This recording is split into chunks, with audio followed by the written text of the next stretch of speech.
Yeah.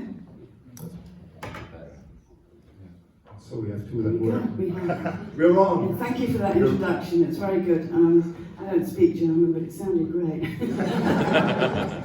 This is always so. I got a few reference points there, which I understood.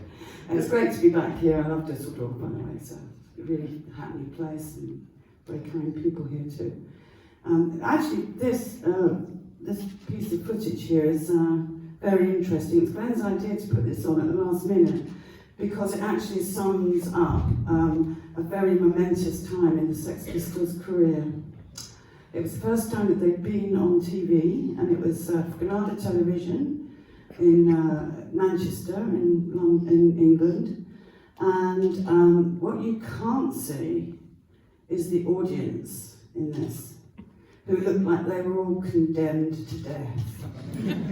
They had no expression whatsoever, and in fact that sums up why John looks so venomous at the end, because he's so pissed off. I mean, before that, the two bands that had come on before that, one was a trio with a double bass. Boom, boom, boom, boom, boom, boom, boom, boom, boom, boom. And these people were like tapping their feet, and then the Pistols come on. It's a very bizarre moment for them. I'd love to know if any of them survived. Must be great. It was Tony Wilson's show. Yes, Tony Wilson. He was a real mover and shaker, man who changed things dramatically, and he gave a lot of young bands, new bands like the Pistols, a really big leg up. He was way ahead of his time. Yes, Tony was one of the men behind Factory Records. Yeah. And but we're not talking about. No, we're not. We're talking about your book. Yeah, we are.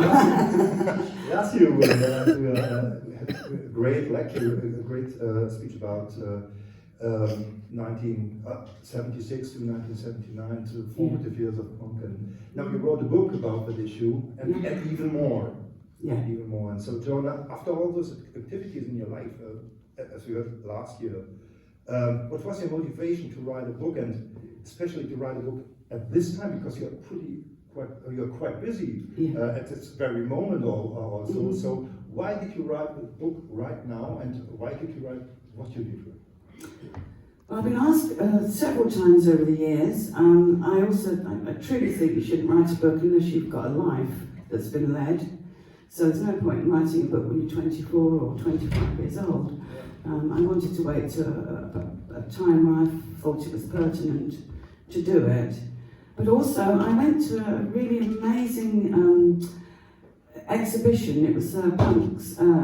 It was at the British Library, and it was Punk 76 to 78 was its title. It was curated beautifully, quite minimalistic actually.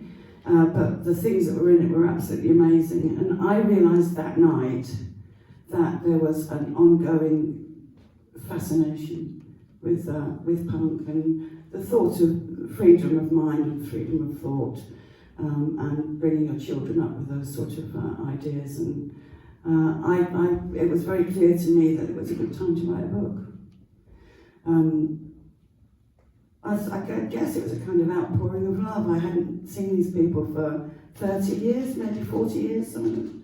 And I really felt very heartened by the response from the whole of the exhibition. So now the exhibition's now in Liverpool, and it's a beautiful thing to see, and curated by people who were there and really knew what happened and what went on.